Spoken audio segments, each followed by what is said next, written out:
Hello everyone, this is Joe Forsoft Corners here, and for today's video I'm going to do my day 2 recap from my experience at the National in Cleveland. So there are a couple details I forgot from the day 1, and just in general, I know there's probably a lot of stuff in here that's might not be the most interesting for some people to hear, just about the interactions and where I was walking and doing this, but to me it's just kind of cool. And like from my experience, I kind of like that this is almost like a time capsule. I'm always gonna have these memories, but as time goes by, some of them might become a little bit more foggy and not remember all the details for sure. So I just like having this out here. That's why I kind of like saying what I paid for cards, because I can look back and be like, oh, that was a pretty good deal. So I know my videos always tend to go long, so this will be no different, I'm sure. But like I said, I just kind of like to document everything. I kind of like it to have if I ever want to go back and watch. So I forgot to mention some people after the show on Wednesday night on day 1. We went back to the house, and then also Greg from Midlife Cards and his dad, and Mookie Chilson and his buddy,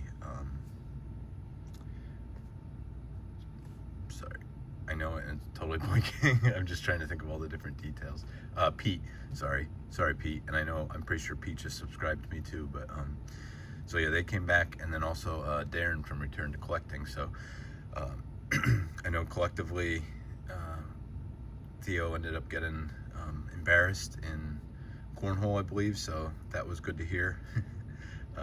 But no, it was just awesome having already a full house and all those guys there, and just everybody talking about the day. It was just awesome. And really glad to meet all those guys. I met some of them, I believe, early that day at the show, and also Orlando from A Collector's Dream. I believe I met earlier that day at the show. So anyway, then starting day 2, headed in with some of the guys from the house, and we were just hanging out downstairs in the VIP lounge, waiting for the line to start, for everybody to get up the escalator to get to the show. I know some of the guys from the house, like John and Theo, wanted to they found out that that's where Signatures for Soldiers no longer having a table upstairs. They had a little table set up downstairs in the VIP lounge, so they had to give the check from Hobbypalooza. So I just wanted to give a shout out here. Obviously, if you're not, go check out the 4 Collectors channel. Just awesome stuff that they do. Lots of great videos from the National, and then just in general. And if you haven't seen that pretty short video, I think 5 minutes or so, them handing off the check to Signature for Soldiers from Hobbypalooza.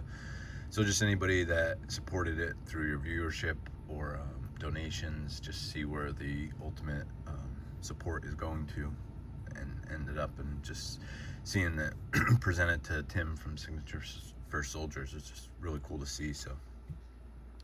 But anyway, another special shout out I wanted to give was, so like I said, those guys were kind of figuring out what to do, or how they were going to talk about that. And then the day before, after I picked up my Mutual rookie, Big Scott 35 was also there, and then ran into him in the VIP lounge the next morning.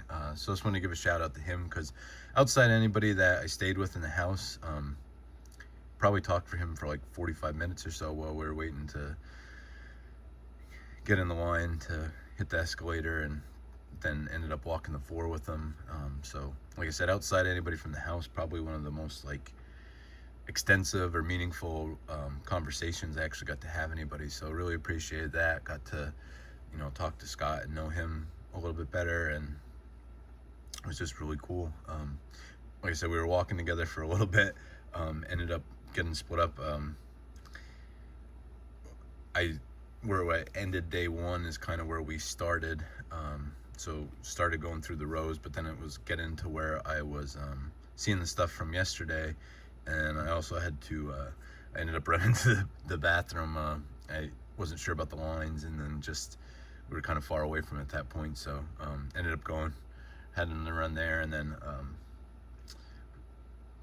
cell service was spotty, so by the time, I know Scott had texted me a location of so after picking up the Musial Rookie, the next big card on my, and the Wilson Franks Del Ennis, those were two of my cards I wanted for sure. The next big one was the Red Heart Stan Musial, and he texted me a picture of one, and then Matt also from the card story also texted me the same, or the booth number that had one, and it was just a little high what they were asking. It was only an authentic, so but yeah, I wasn't able to meet back up with Scott, and then I hadn't looked at the left side of the show floor at all on day one, so I headed over there to see what it was like, and you know, just in general, did not spend near as much time. I kept frequenting the same spots almost over and over again on the right side, but just kept seeing stuff I didn't see and the first time through, and then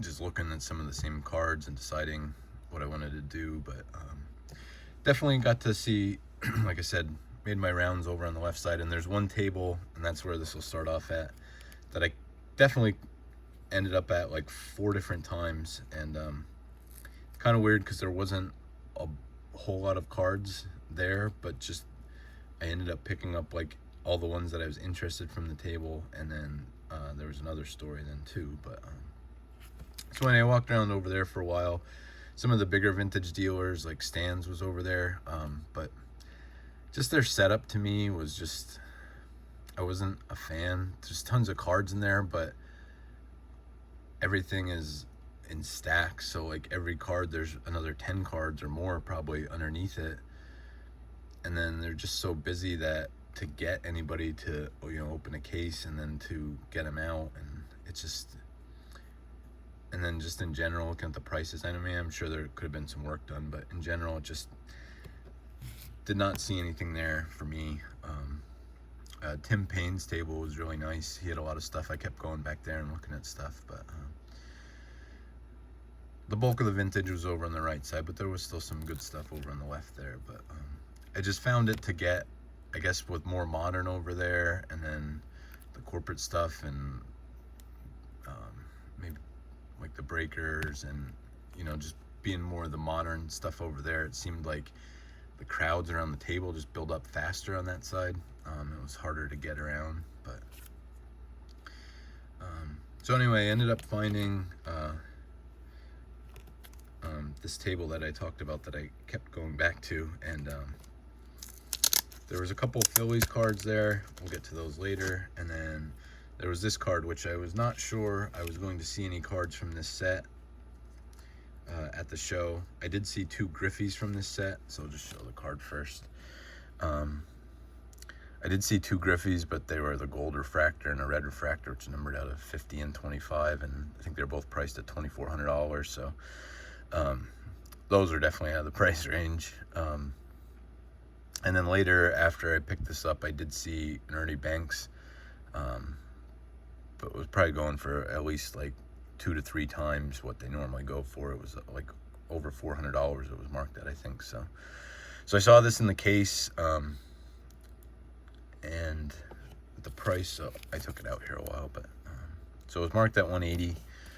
That's about usually if they, I've actually seen a fair number of the Mariano Rivera's hit eBay in the last like year or so. I've really been following this set to try and pick up as much as I can from it.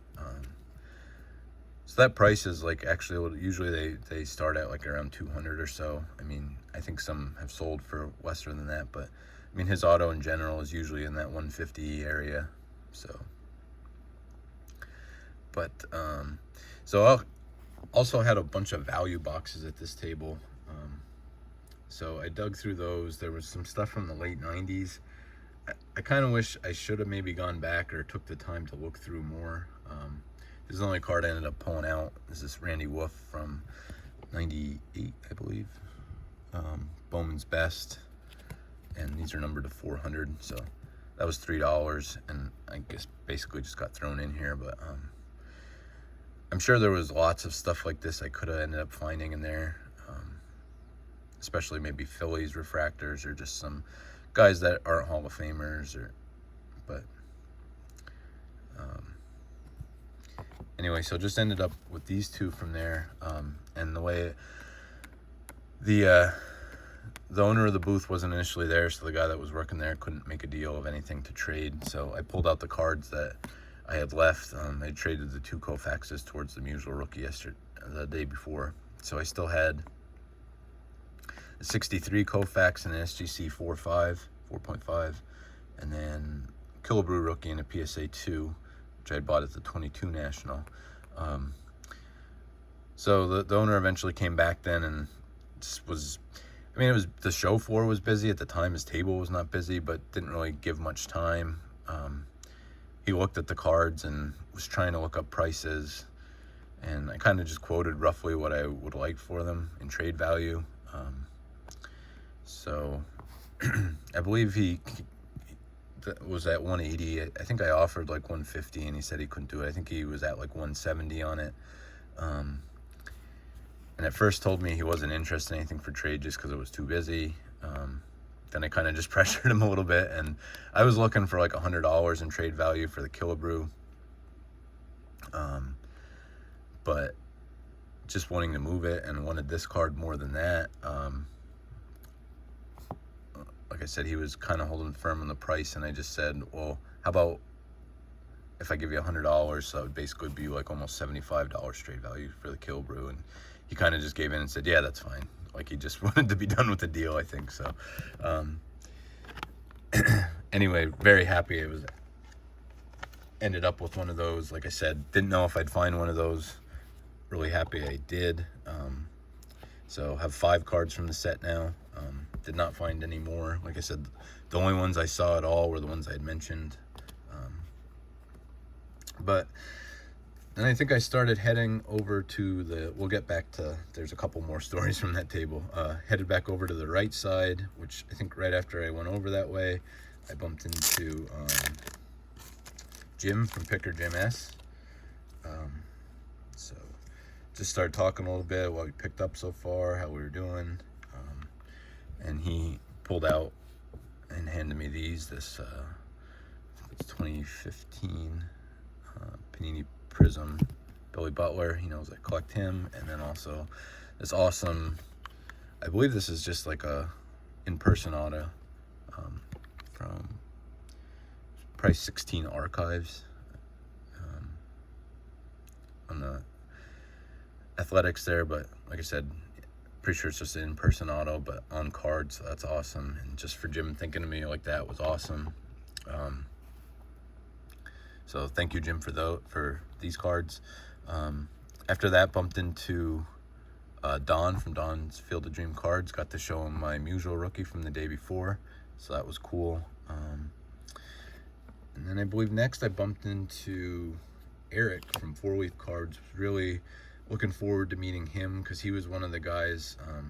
So at the 2022 National Atlantic City, like I said, it just ended up being too shy to, introduce myself to some people. And I literally saw Eric and Scott from Reindeer Studios walking around together like 3 different times, and anytime I could have just said hello and introduced myself and didn't. So that's why obviously Scott too, just because of how talented he is with his artwork and everything.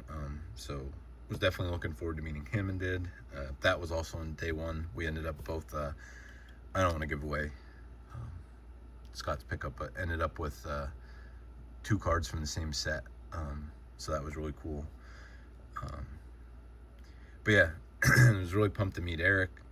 Got to talk to him for like 15 minutes or so. He handed me one of his cards for the finder's fee. I got the blue ink number 5 out of 10. I know he had some that had an extra $5 in to hunt for cards for him, but I did not get one of those. But it was really cool just to participate in that. And then he also, I was lucky enough to, for the 2nd consecutive year, here's my one from last year. And if anybody saw them from last year, most of them got damaged. The post office damaged most of them that were in the cards, so in true force off corner style, have that glued together, but it's been holding. So that's last year's. And then, like I said, was lucky enough, and thank you. I don't know if I mentioned this at all yet, but thank you to everyone who voted for me. Just truly very humbling and just awesome, and it was just really cool for Eric to give that to me at the show there. And again, I said it numerous times, but Eric, thank you for putting on the all-star team. It's awesome. So pretty much almost immediately after that, I had the $5 finder's fee from Eric. So needed to find something for him, and I knew for sure I'd see him at the YouTube get-together at night at the Legion. So I had a card immediately in mind that I wanted. I guess he'll end up showing it. I wanted to get him the 1953 Topps Dick Brodowski, just, you know, Red Sox card. So thought Eric would like that. And then also, you know, I see right there his motto, collect to connect. So wanted to have something with that connection. So to pick up a 53 Topps card and give it to him with that $5, I thought was just very fitting. So I went back to the table that I mentioned was my favorite table from the show this year and in Atlantic City, and that's again JD Heckathorn, and that's where I picked up the Musial rookie. And then I picked up the card for Eric out of the binder, 53 binder. And one of the things I wanted to do with the show, ultimately you'll see, I did not end up with going through binders and stuff like I wanted to. It was kind of my plan as my budget drained down, to do that. But kind of just ended up continually picking up bigger cards. But I did take the time while I was there to look through some binders, because I was under 10 cards for each set for 76 Topps and 78 Topps to completing those sets. So took the time to look through from 76 there. I just needed the Brewers team card. It's Joe Morgan. And then one of the checklists. And Thurman Munson.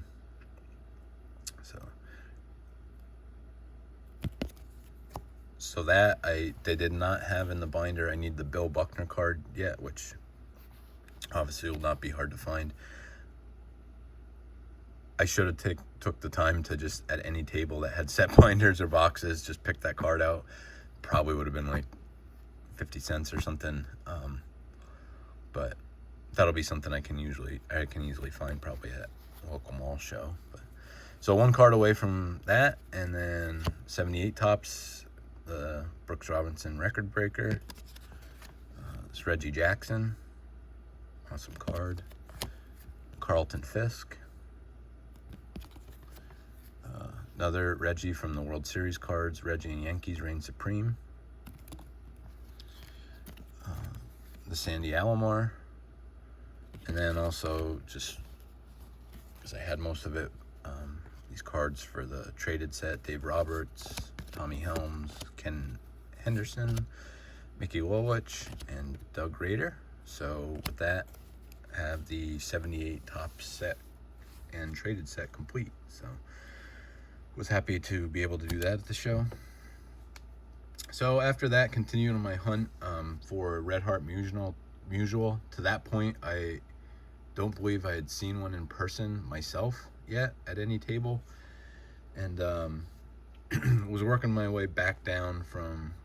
So the JD Heckathorn table was connected to Bill Chappell's, like on the back side of it was his, and then continued working my way from there down towards like the restrooms, and kind of maybe about halfway in between those, there was a table the day before. I was walking around with Matt from the Card Story, and I don't remember what card it was, but I think it was a Warren Spahn he came upon and just asked about it. And it was a table, I can't remember the name of the booth, but there was like a single band of like two or three tables together in the front of the booth, and then you kind of like walked in it, like into the corner, and it then the other tables made like an L pattern along like the separation that was there. So we had only walked to that front row of straight tables. I did not walk across the back, because I looked in the one case and it was like a lot of modern, and you know, we were just bouncing around and moving, so I did not look in that back. But I looked in the front again, and I thought, well, I better check to see what's back there, and of course saw my first mutual red heart of the show. So immediately saw the price, which initially coming into the show, this card, or the rookie, I thought was gonna be my one big pickup. I didn't think I'd find either in like nice enough low grade condition for my budget, but luckily I ended up doing so. So as I was talking to the guy, and like the price kind of was going down off the bat, I just like with the rookie, I kind of knew I wasn't leaving the table without this card. So you can see it was stickered at 400. We'll take it out of the sleeve.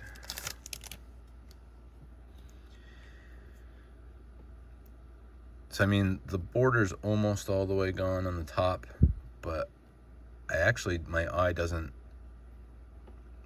you know, kind of like the 54 Tops effect, where you pretty much just see the borders on 3 sides. Like, it kind of reminds me of that, but there's supposed to be a border up there, but being that it's just wider on the bottom, it doesn't look off to me that much. Like, it doesn't look odd to me for it to just be like that.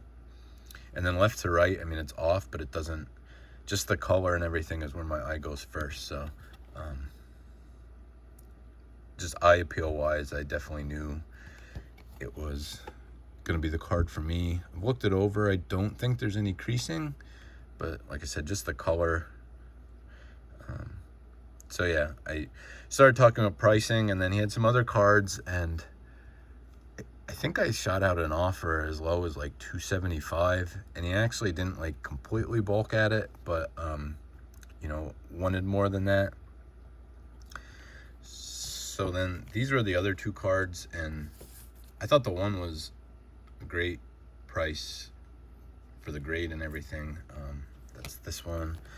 So that day of the show, I was wearing my Kelly Green Eagles jersey, Jalen Hurts, and Eagles hat. So I wanted to pick up some Eagles card from the show. So thought it was fitting while I had that on to, you know, saw these and asked to see them. And so that was stickered at 50. So this is from 57 Tops, an SGC 7. And obviously the card presents very well. So I had that, and then also this one, which he had stickered at 120. So this is from 50 Bowman. I think that's pretty high. If you search eBay, like, I couldn't really find a lot of cards, examples of this card come up. But I mean, it's as low as like probably $40 in a similar grade.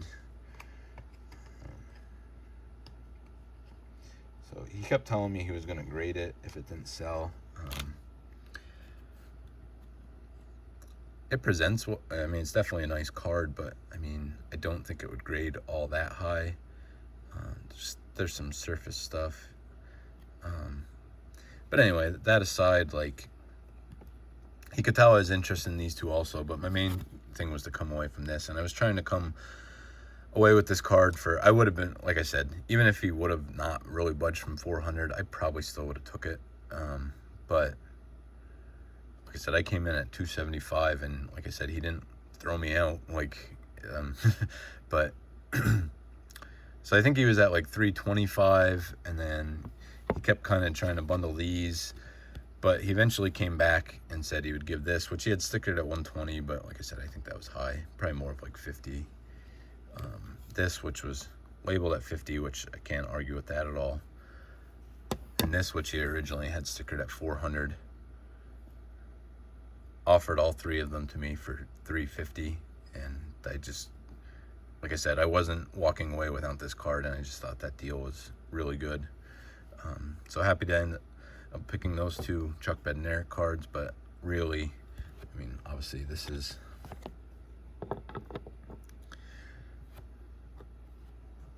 one of the main cards I wanted and could not be happier that I ended up coming away with it. So we'll just leave that up there by itself for now. So after the day I had day one, with that autograph and then those Eagles cards and this, almost finishing 1970 sets, like, and gift from Jim, like getting my all-star star. They couldn't really got much better, but the YouTube get together was coming up yet too. And then on top of that, this is one of the cards I went back to see at least once or twice at the table I got the Mariano Rivera from. And so this is from 1951 Fisher's bread labels. Jim Constanti, you can see it was stickered at 70, and there's a couple stickers under it. I can't tell the third one down, but the next one down, might be able to. So the one below, there was one below it, I can see was at 120, and I can see there was one. You probably won't be, well, there you might be able to see it was at 200. I don't know if that's the oldest one, but never seen a lot of this oddball stuff before. Never really picked any of it up, but just thought this was really cool. Mentions right here, he was 1950 NL MVP. I will not argue in any way, he did not deserve it, but still cool that he won it. But just great looking card. But I mean, you can see how thin these are. These were just like on the ends of the packages of bread. So that amazing that these survived. It was really, I had to do a lot of work to get it centered in here. It was kind of really off, and it moves around pretty freely, which is a little scary, but just overall, it was just weird at the table. Like I said, there were not a ton of cards that I liked at the table that I had to keep going back and looking at, but the ones I did, I just kept wanting to see. And I said this maybe on like the second go round went by and looked at this again, and I think I offered him 50. I'm pretty sure I got it for 60, but this was some of the stuff like just oddball issues. I think I looked, I think there's 8 of these graded, so it was just, I thought, really cool, and really cool pickup for the Phillies PC. So that's it for pickups from day 2. Headed over to the YouTube get together, which was awesome. As soon as we pulled in, I believe I met Jake before this. I think I saw him at the show before this, but he was there in the parking lot with again Drew from Vintage Legacy, and got to meet their friend Will Steff, who graciously gifted me with a box full of cards from 50s and 60s and 70s that Jake mentioned my name and he sent them to me. So really cool to meet him, and his brother Kemper. So like I said, we're just in the parking lot, decided to go in. So we were there a little bit before it got really, I'm mentioning Jake. Jake gifted me this card, which is really cool. Condition wise, he just thought of me. It's 52 Topps Mel Parnell, and yeah, I was pretty sure the number was 30. I went back and looked, so I'm doing the hybrid set with like 52 Topps, 53 Bowman, 54 Topps, and 54 Bowman. So I looked, I do not have a card for 30, so that'll slot into there in my binder. Just great looking card with the Red Sox jersey and hat and logo. So thank you for that, Jake. I believe I was in the parking lot also. Got to see Dom Staven Sports Cards again, and he handed me this. He bought, I believe this was an 8-card set of stamps called Baseball Friendship. You can see there, and they were all Japanese players paired with American players. And I know he kept, I don't remember if it, I know it was a Sadaharu O, so I believe it was his first playing day as Sadaharu O card or stamp.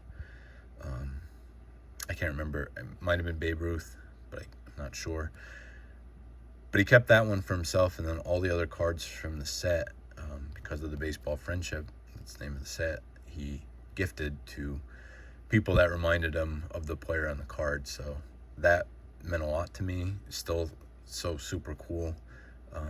I quizzed him on who the other cards were in the set and who he gave them to, or I was trying to guess who he gave them to, and I did not do very good at it. But anyway, so yeah, the Stan Musial in here, and really awesome that I was the one he thinks of for Stan Musial, and that he would think of me to, gift the friendship cards. So again, Dom, that was awesome, and thank you. Got to meet Jason, Mr. Fisherbike, so that was really cool, and his awesome mustache, along with Mike from Sticks and Seams. Mike helped me a while back. I picked up my Ken Griffey Jr. auto a couple months back, and I bought some cards from him, and then just reached out to him, and he gave me advice on different sets, and the card I ultimately ended up picking, just how the auto looked, because kind of an expert on that. So and then he also had a couple of custom cards that he makes up with his own art, which I think is really cool. I forget what the other one was, but I always love this issue from this image from Collector's Choice, so pick this one. It has it marked National 24. So Mike, it was awesome to meet you, and thank you for this. Thank you for the help again. Let's see. Don't want to leave anybody out. So many people. Trying to think of people I met for the first time there. I know as the night went on, and a bunch of people it was so busy inside, a lot of people kind of gathered outside. I know I got to meet Saul BD Kane 721, so that was really cool. And then I know they're at the Topps Q&A, but Eric and JT showed up, so got to say hi to Eric again, and JT I did not get to meet in Atlantic City, so got to meet him, say hi. I love what he's doing with his card vlogs right now. They're so entertaining to watch, and got a sticker from him here, so that's really cool. Triple Crown 24.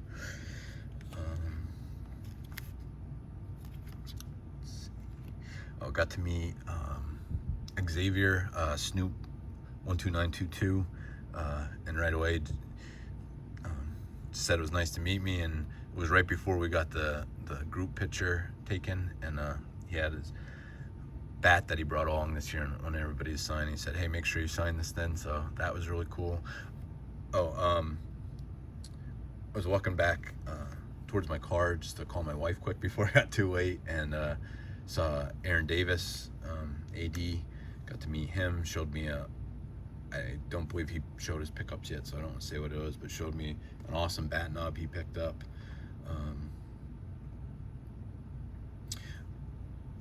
Inside Mike Canadian Cards, got to meet him. It was just really cool because he was sitting down, I saw him, and he was in a conversation, I didn't want to interrupt, and then everybody knows he had the cane and has the bad hips, but he almost burst out of his chair and saw me and said Joe, and came up and gave me a hug. So that was just awesome. I love Mike's channel, and just his place in the community. Then also got to meet Al from Iconic Baseball. I always screw up the channel name, but everybody's seen these customs, and these are super awesome in the T205 style, and was lucky enough to get, there's the QR code, was lucky he gifted me one of the, I don't remember, I think it's the first 25 he said, so they're numbered out of 300. I love did the numbering old school 90s inserts and cards where they're numbered to 300, but only I think it was the first 25. He did not, the other ones he kind of purposely beat up the card to make it look well loved and old, but I believe it was the first 25 he kept in perfect condition. So just the card in general was awesome. Seeing his pickups in person, he had them laid out, and I don't remember who it was. It might have just been a viewer, that was at the get together, but was asking how much he had on it. I don't remember if it was his Cy Young autograph or what it was, but he's like, oh, these are just my pickups. It was just funny. He had them laid out, but it was awesome to get to see those in person, and just to meet Al in person. And thank you for this. Honored to have one of the limited 25, I believe. And then also got to meet Al's brother, Brian, High Pop Professor. That was really cool. Only been making content for like, I believe like 4 or 5 months, but really love what he does. Love the attention he shows to this era of cards, because it's where I grew up collecting, and it's, some people are not fans of it, but I will always be, and just love the way he collects and appreciates the era. So see the autograph, and got the one numbered 9 out of 50. Then also he had did a video where he was selling some cards, and I asked him if he still had those. So looked at them. There was Topps Finest Maddox, I think it was from '99, a blue refractor numbered out of 150. It was graded, I think, a 9. Seemed like a really great price on it. I just couldn't end up pulling the trigger on it, but wanted to get at least something really cool, get on a Maddox from Brian's collection. So got this 2003, yep, Bowman Chrome refractor. Just great shine on that, so love that. Like I said, couldn't beat that for $10. And then I'm sure I missed some people, so maybe I'll remember and kick off the next video with it. But